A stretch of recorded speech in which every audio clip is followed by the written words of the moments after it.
Uh, Hi, everybody. I want to thank you for taking the time to come visit with Linda and me to talk about, I think, a very, very important topic.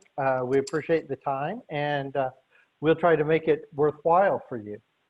So, to jump in, let's talk a little bit about first our guest, if you will, is Linda Cai, who is currently the head of learning and development and leadership, et cetera, et cetera. I'll give you a chance to give us your official title, but my guess is it's Global Head of Learning and Talent Development at Aon, a company of thousands of employees, to give us her perspective on what leadership strategy looks like in a digitized world.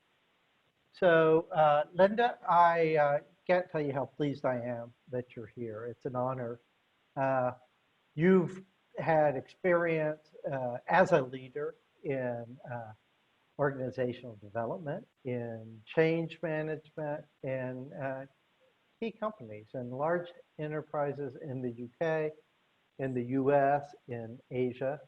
As I said, you run the function globally for Aon now. And as I understand it, at the beginning of the pandemic, you actually published your first book. And I'd just love it if you could give us a little bit of background in your role in corporate leadership, and then we'll jump into our discussion if you don't mind. Yeah, sure. Thank you, Rich. I'm glad to be here. So as you can tell, I'm Chinese. I was born and raised in Shanghai, China, but really spent the last 20 years living in Southeast Asia, UK, Europe, and US, navigating very different cultures. So I would call myself a global citizen by heart.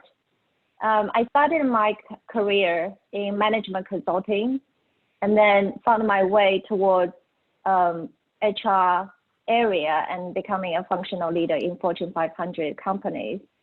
And I find that the advantage I have as a consultant by nature is that I could apply my inquisitive mind and problem-solving skills to look at different corporate challenges. So early 2000s is process re-engineering, IT system implementation.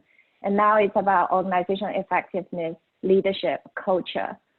The last 10 years, I've been a functional leader, driving a lot of transformational projects from digitalization, restructuring to reskilling for companies. I'm passionate about leveraging my expertise in culture, org design, leadership, and people analytics to help them become more effective and competitive. Also through these experiences, what I found is that many organizations, particularly in traditional industries, struggle to change because of their top-down hierarchy, command and control leadership styles, antiquated HR processes and systems. And at the same time, employees are disengaged and disfranchised by multiple unsuccessful changes. They're frustrated with silos, power struggles, and anxious about future job opportunities and growth. So 3 years ago, I took the role with Aon to lead the global learning and leadership talent development team. This is, to me, a dream job because in my capacity, I'm able to influence the kind of leadership paradigm shift that is required to enable a collaborative and inclusive culture. I could lead a team to provide upskilling and reskilling to our global workforce of 50,000 people, and then continue to challenge my HR business partners on status quo across performance management, talent, succession planning, etc. So HR as a function stays relevant and enables innovation. So I'm excited to be here to share some of the stories I've accumulated throughout these years. Wonderful. Thank you so much. So let's drill down a little bit on, you're in this role at Aon where you get to be leadership of this function. It's a function that you say has a lot of influence, has a chance to influence throughout this company of 60,000, and a chance to influence across to other leaders. And you're in this role during probably one of the most turbulent, if not the most turbulent time in history. So, you know, the universe has allowed these two experiences to converge. What has that been like? What has the challenge been like? Is there anything that you think, you know, has really been more dramatic in terms of the things you've had to overcome? There's a lot. I think I probably share this, you know, feeling with many leaders who had to pivot to what COVID has imposed on all of us, from remote working to juggling family and work, leading virtual teams, driving results, maintaining client relationships, and delivering services. I think it's a challenge that there's really no opt-out, right? It's a forced kind of ritual towards digital skills, literacy, and confidence. So I would summarize that the biggest challenges we have faced is to really instill that flexible, agile mindset through flexing the traditional leadership styles that is more planning, control. You know, we know the direction. The problem is no one knows what the future is going to be like, literally for the past 6-7 months. So it requires a lot of the kind of leadership capability to be self-aware, to be able to connect with teams, both on the professional and the personal level, to be vulnerable and talk about feelings. So we are lucky because before COVID, I've led a team to roll out a leadership training. Really, it's an immersive leadership experience to thousands of leaders. We call that Leading AI United. And this is to promote more self-awareness and develop purpose-driven leaders for the firm. And since COVID, we quickly pivoted towards virtual, but we continue that journey. And what we found is the cultural training really helped leaders to be more grounded in times of uncertainty. It reminds them what is the most important. And, you know, immediately it's health, family, human connection. It also helps them to bring clarity, focus, and commitment when the teams are, you know, kind of dealing with all sorts of challenges. So we continue that. And in addition, Greg Case, our CEO, in March, in a video chat to global employees, talked about this concept of new better. So we are not going back to norm, but we have the opportunity to leverage what we learned in this crisis and to maintain the good things and good qualities and really create a new better world, better client services, better connections, better innovation. So my team leads the development of learning and the leadership programs to support colleagues operate in this new, better environment. And it's a lot of things that I can go on probably for much longer than you want me to talk about this topic. But let's just say we got busier even than before. Well, listen, we can all appreciate the pivot that Aon had to make towards remote at the beginning of the pandemic. It's probably not entirely true, but it feels like the whole world has gone remote from due to the pandemic, and everybody seems to be working from home. What's interesting is we turn our eyes to the future world. You know, there was a recent survey by PwC, and in that survey, it said that 72% of people said they would like to stay remote at least a couple of days a week. So this is a shift that may not just be a reaction and go back to normal, but it may be, in fact, a fundamentally new world. So particularly in your space of learning and development, it brings to mind a couple of questions. One, in this remote model, you always worry about how connected your employees are, how engaged they are. I would love to know what you've done, what your experience has been in trying to support that. And then I'd love to follow up and say, now in specific learning programs, does that change your model or your measurement or how you're sure that they're hitting the mark? Yeah, sure. So Aon is a professional services firm focused on risk consulting, retirement, reinsurance. So we are lucky to have almost 100% of the workforce immediately working from home since March. And we continue to do that. I mentioned our leadership has emphasized that no one needs to go back to office if he or she is not comfortable. Our CEO also promised very early on that no one in Aon will lose their job because of COVID. That is a big promise. So from a company standpoint, we rolled out a range of initiatives and support. For example, additional leave days to support or care for family, free and subsidized childcare, enhanced employee assistance programs, probably similar to any large companies from benefit standpoint.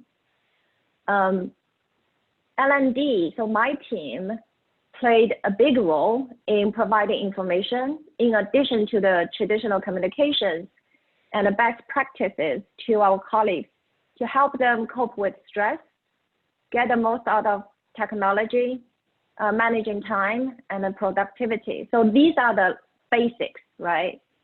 I think I also mentioned that our leaders are critical to creating the type of colleague experience during the crisis. So upskilling them in specific areas that help them to be more effective. For example, how do you onboard a new colleague virtually? How do you manage change? How do you communicate and answer questions on imperfect information? A lot of, I would say, enhanced leadership skills specific for COVID situation. So we did a lot of listening sessions. We held leadership panel discussions. We asked leaders to share their personal stories, what they have done that help their team. So those have been very welcome and appreciated. I think more than anything, Rich, COVID is like just a forced stress test that shone a light on the kind of VUCA world, right? Uncertain, chaotic, the kind of world we'll all have to deal with and navigate in the future. So it particularly asked L&D professionals to accelerate providing trainings in the future-looking skills area. Fantastic. Let's push further into the L&D function then. I think you're right. COVID has made it very hard to argue against the fact that there's a lot of volatility and a lot of change. And in that L&D role, you know, there's so much that can be done. You know, it's an enabler of whatever that business strategy is, key to implementing it and meeting those business needs. And when done right, obviously it mitigates a lot of future risk of that volatility and uncertainty. So a lot of the people who have joined us today, I'm guessing, for our webinar, might be leaders of their function in whatever that learning and development role is going to be in their company. They're trying to implement, they're implementing in the midst of this turmoil. It is possible that some of them are still trying to prove the value to a company that is maybe distracted by what's currently going on. What advice would you give them? Are there tools or technologies that will help them get established while nobody's in the office? I love your example of how do you orient somebody when they're not physically there.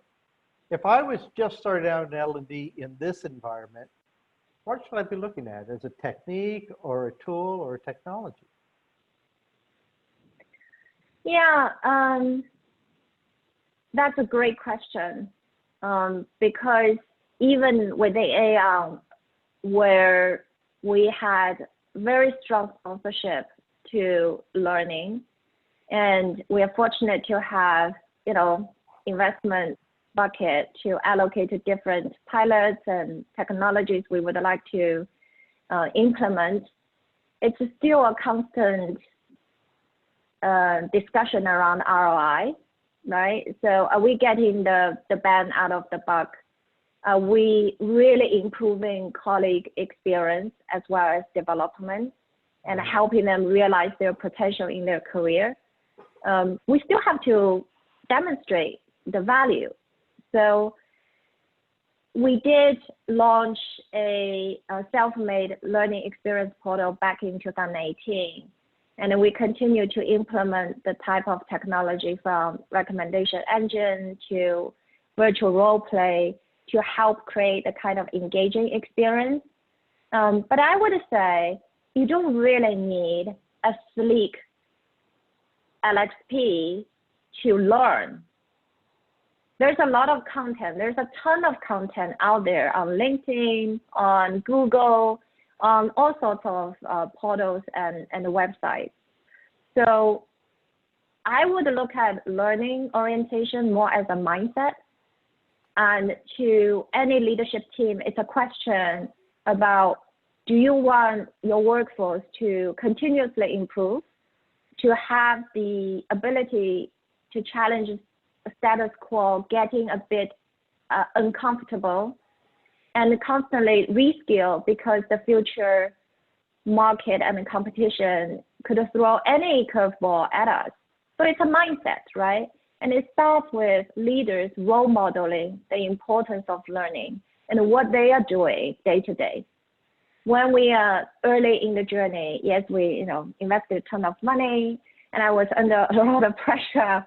I wouldn't lie, Rich, I couldn't sleep in the night. It's like, how can I make sure the site visits are up? I think if I think about it, those days, the one thing we did right was not to just dump a website or two to our employees, but we invited a lot of leaders to talk about their career growth story, how they are reading an article on the commute to work every day, how they are building their internal, external network to talk to peers, constantly learning from clients. These days don't require a ton of investment. So my short answer is that start with the principles. How do you communicate the importance of learning?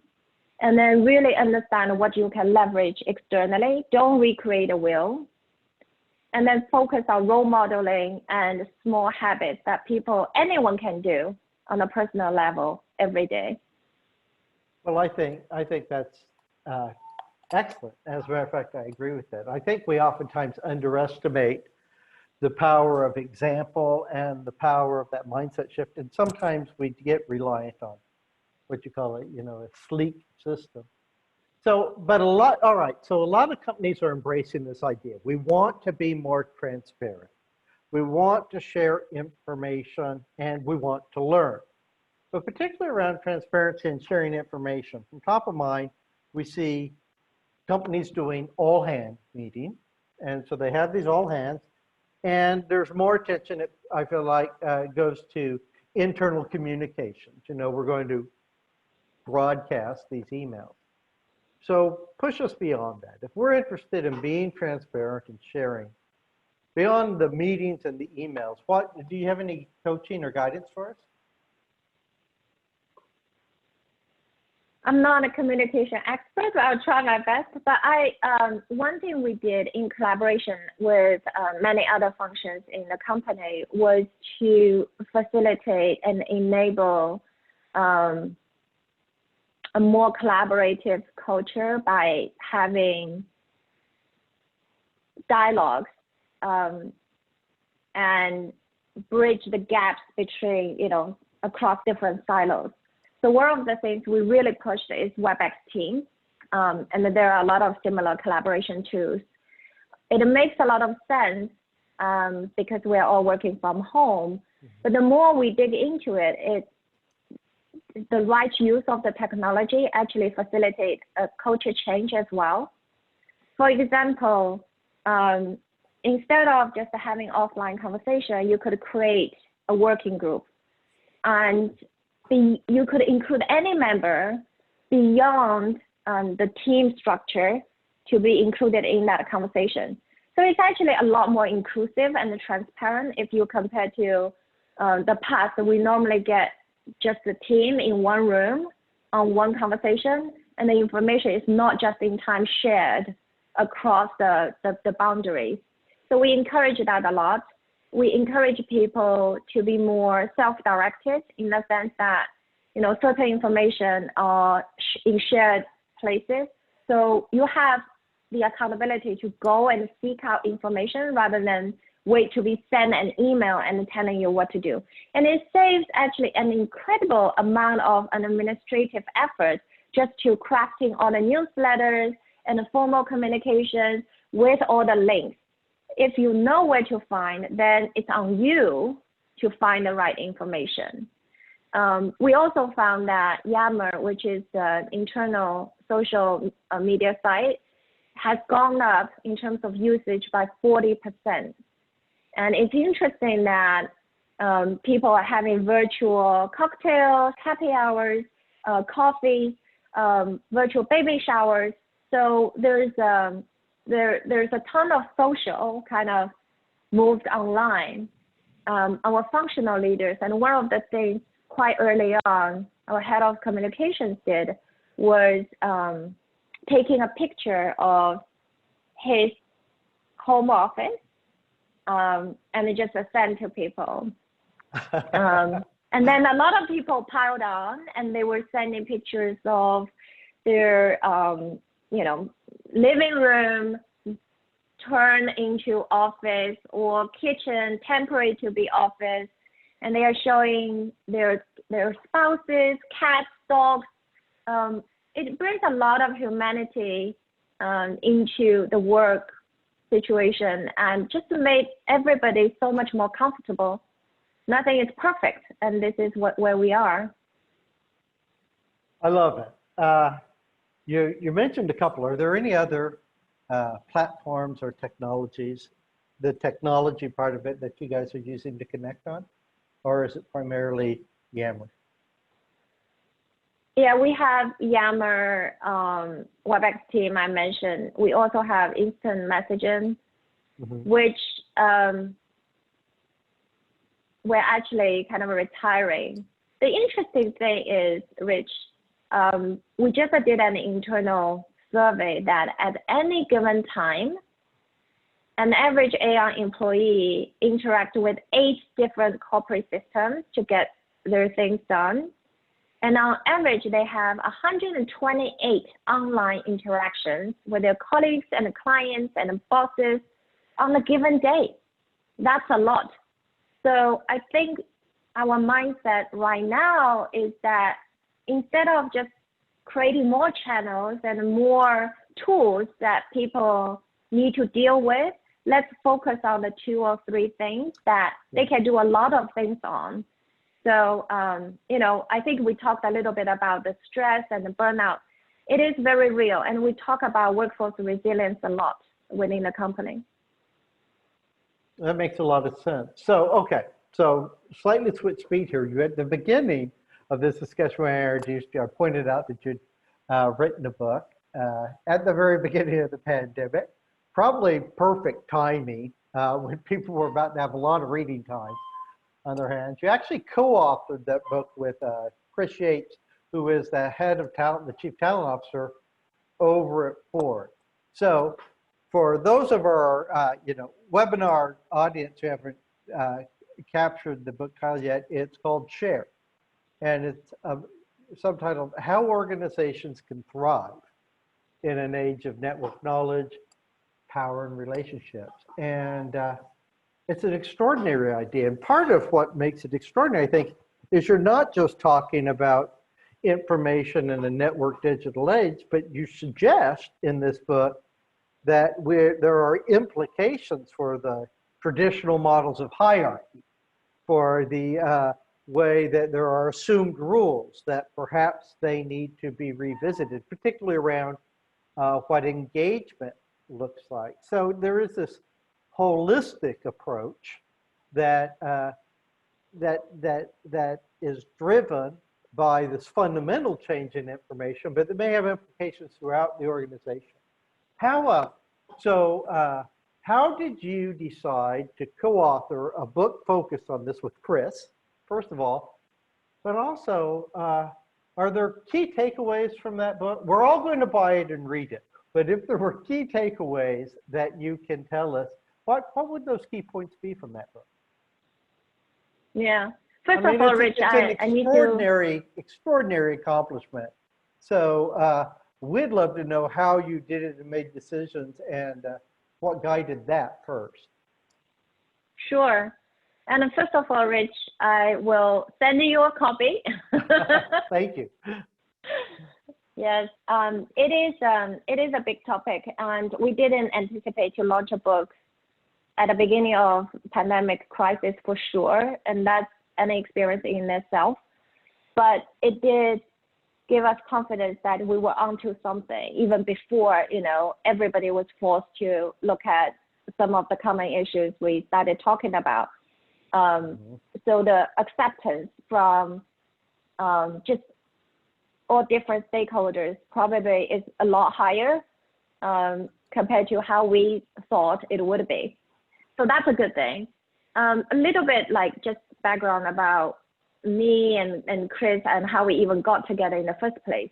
So I met Chris when I was working in HSBC. We both worked in the organizational development team, and we were driving a culture change initiative for the bank to strengthen the brand and really restore public trust right after the 2008 financial crisis. So we connected straight away because we both had a bit unique upbringing and a background. So I mentioned I'm Chinese. I didn't grow up in the West. And Chris was born in London. He's British and a Black. And he spent actually his formative years in Guyana before returning back to UK. So, you know, I'm Chinese. I grew up in a kind of just a post-communist planning economy, and he spent a lot of time in really tribes. We would talk about how Western culture got cutthroat, particularly in banking at that time. Cutthroat, competitive, you know, it's this notion of winners take it all as the basis of capitalism, and the impact of growing social inequality just on people around us. And then another thing happened was around 2013, we both moved to the US, and he was in Peoria and I was in Bloomington, kind of heartland of Midwest. And it's also called the Rust Belt because we could see that the towns and people are being impacted by companies moving the jobs out, and the traditional communities were breaking down. And then we also feel as, you know, kind of outsiders, and how companies struggle to make meaningful change and progression. They are somehow caught in this cultural dynamic that they want to move forward, but they just couldn't. So we started exchanging notes as we are both doing learning and talent development work for different companies.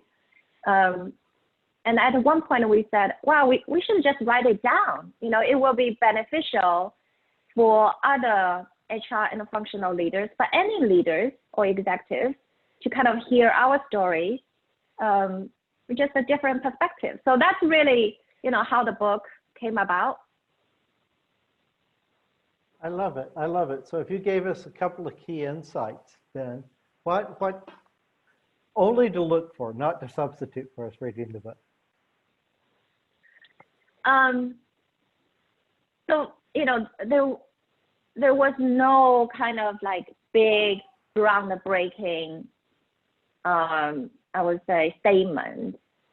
The book is not theory-based. It is really all the stories we have either experienced or observed in all the different companies, what's successful, what's kind of failed, right? But I would say there are some major kind of aha moments as we roll these stories. Number one is there's this distinct connection between personal value, corporate cultures, and societal values. That's kind of intuitive because organizations are made of individuals. Right. So day to day, we are making decisions based on our frame of reference and what's important to us and who we are.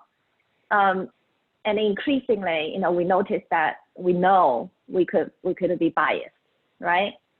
But that's also why big bang corporate culture initiatives don't work, because you're running against all these implicit personal values that's underneath the iceberg.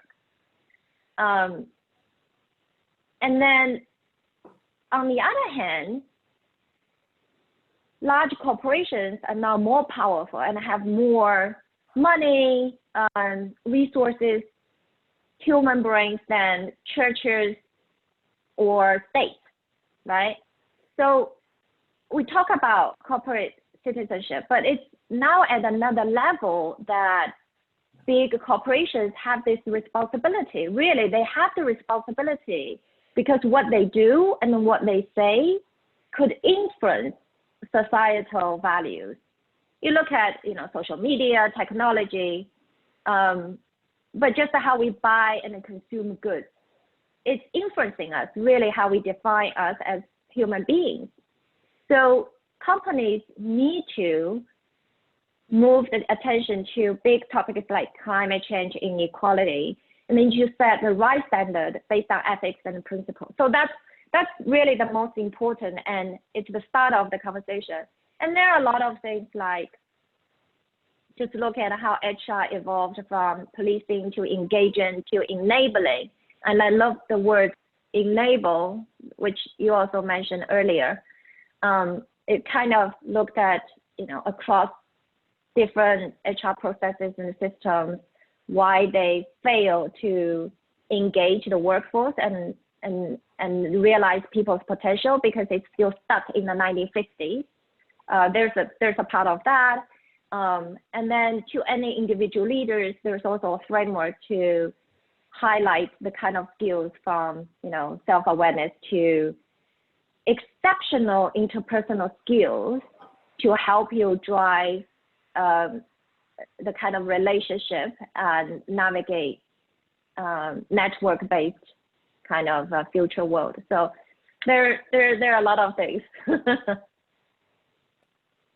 Wonderful. Okay, so let's start to back out a little bit and talk about the workforce in general in this environment. Think about it, as I'm sure you have. There are, a lot of younger employees who are looking to you, looking to us, this function. They recognize the world has changed. They recognize that it's more competitive, and they are hungry. Some would say voraciously hungry for career development. They recognize that they want to continue to progress. And that's interesting, but are you seeing trends emerging that begin to try to meet that need, maybe even disperse some of the responsibility for it? Obviously, learning is a whole life cycle, but what are you seeing as an emerging trend? You're absolutely right. The younger generations are more demanding and they're more explicit about their development. Mm-hmm. And, it's not like after joining the company 5 years, they start thinking about it. They are thinking about it even before they join the company. So I was at a New York intern welcome event talking to the interns, and one intern was asking this question: when can I, get a sponsored opportunity to complete my MBA? Mm-hmm. And this is an intern. So they are thinking really ahead about, how they need to develop in order to be competitive and employable, which is great. It also raised the challenge that, I think it's a big question in the society is how company, higher education institutions, and government coming together to provide that constant reskilling and upskilling opportunities. Because in digital economy, there are new skills and new jobs that coming up that doesn't even exist, 5-10 years ago. So Aon is part of the Rework America coalition. We're one of the 11 founding companies to look at future skills, including digital literacy, that's a big topic, and creating alternative employment pathways for younger generation. So my team led the apprenticeship program. We started as one of the 3 pioneering companies in Chicago, and provide job opportunities to young talent, particularly from underrepresented communities without college degree, to come into the company. They work and study for 2 years.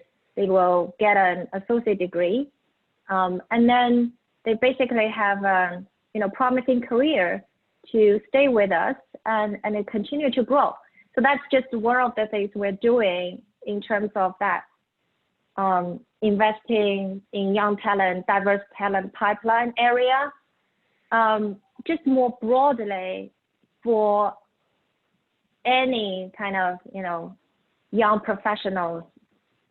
What we are paying attention to is how do we do more career pathing and career coaching support to help them navigate, we call it now career jungle gym, right?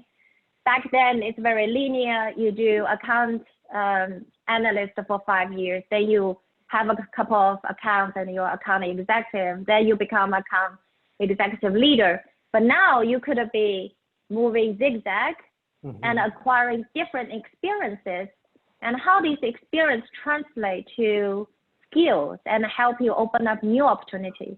So these are the things we're exploring and institutionalizing. Another big topic is credentialing. So the last 5-10 years, most companies have, including Aon, have moved a lot of the learning to online, micro, just in time, which is great. But I think we are reaching the point that people want to know, if I'm an engaged learner, I acquired all these skills, I want it to show up in my resume somewhere. I also want it to be transferable. I want it to be more standardized. So we're looking at how Google and Microsoft use blockchain technology to, provide a credentialing. We also have been in talk with the Chamber of Commerce on just their effort, being part of their effort, standardizing skills in a more future-driven job market. So all these things are happening, and I think it is really a partnership, going back to my first point, across governments, high ed, and companies. Well, it's a good example to share by itself. Listen, I know we're down to like 1 or 2 minutes, but I would be remiss if I didn't ask somebody of your caliber and experience, what does the future hold? So when you look down the road, 3 to 5 years, coronavirus hopefully is behind us.